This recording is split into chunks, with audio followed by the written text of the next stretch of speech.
And now we would react to it very quickly here. Joining me to do that is Tayo Ogunseye, who I'm meeting here for the first time after the African Cup of Nations. Good to have you here in the studio, Tayo. Yeah, thank you, Ayomide.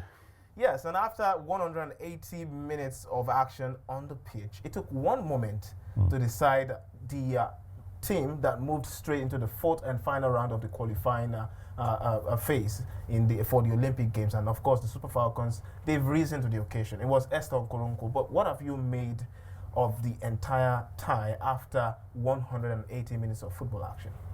Yeah, for the first time, after the Falcons, when they played at the World Cup in Australia, New Zealand, it's the first time they are having a reunion with their coach, Randy Waldrum. And it kind of sparked that kind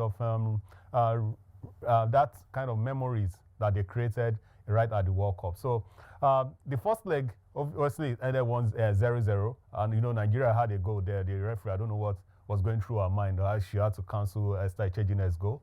A very good goal, but then it was ruled offside. And don't forget that the history between Nigeria and Cameroon also played out at the Nations Cup in Cote d'Ivoire. Seems to reverberated between these two sides as the women's team now.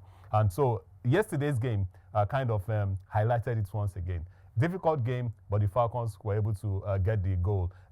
Esther Nkoronko are doing justice to that. And whether you're expecting, fans may be expecting more goals in that game, but then it's a derby game, so to speak, between these two great rivals. So a long goal, 2 goals will definitely decide the outcome. But the good thing is that the Super Falcons were able to get to the next round, who they're going to possibly face South Africa, the Bayana. That now, because the Bayana will face Tanzania, so one of them. But then we know from the first leg that the Bayana, they have the advantage now. Yeah. But at the end of the day, in the near future, only one team can book their ticket, whether it be the Super Falcons against Tanzania or the Super Falcons against the Bayana. Well, I think the Super Falcons know what they are up against this time around, because they've not been to the Olympics for a very long time, the football events. And this time around there is a new verb around the team, because they've been able to build up so much followership, so much expectations after the World Cup. So now they qualify for the Nations Cup, no doubt. But then the Olympics is what has been eluding the team.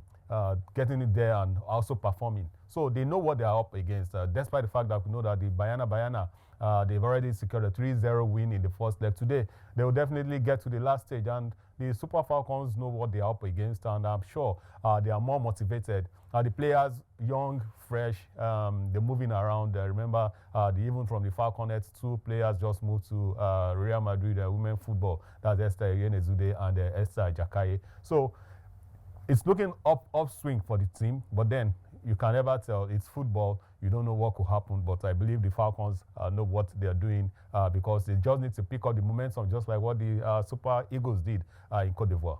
Okay. Well, I knew you would go back to Cote d'Ivoire, but really. And now, these ladies, right, the team in particular, the Super Falcons of Nigeria, they've not made it to the Olympics since 2008. How special would it be if they can go all the way now? Well, it's going to be, if they could get there, it's just going to be one of the things that they've been able to miss out all this round. If they could get there, it will be an advantage for them, because they've conquered Africa. They've never missed any World Cup, even at the women's at the under-20 level. The Falconets have never missed the World Cup. So what has been missing on their table has been that recipe, the Olympics. And with Randy Waldrum coming back now, and I guess he has also told us and told many Nigerians that this is what he wants to achieve with this team. And it's more like a second coming for him, because the NFL were foot dragging in getting this contract re-signed. But then they've issued him more conditions, and which he has acceded to. And from what I'm seeing in that team, they just wanted to get this ticket to be in Paris come July. Okay, thank you very much for your thoughts, Tayo Ogunseye. Of course, our correspondent. He had a good time in Ivory Coast, and now you can see him all good. Thank you very much, Tayo. Thank you, Ayomide.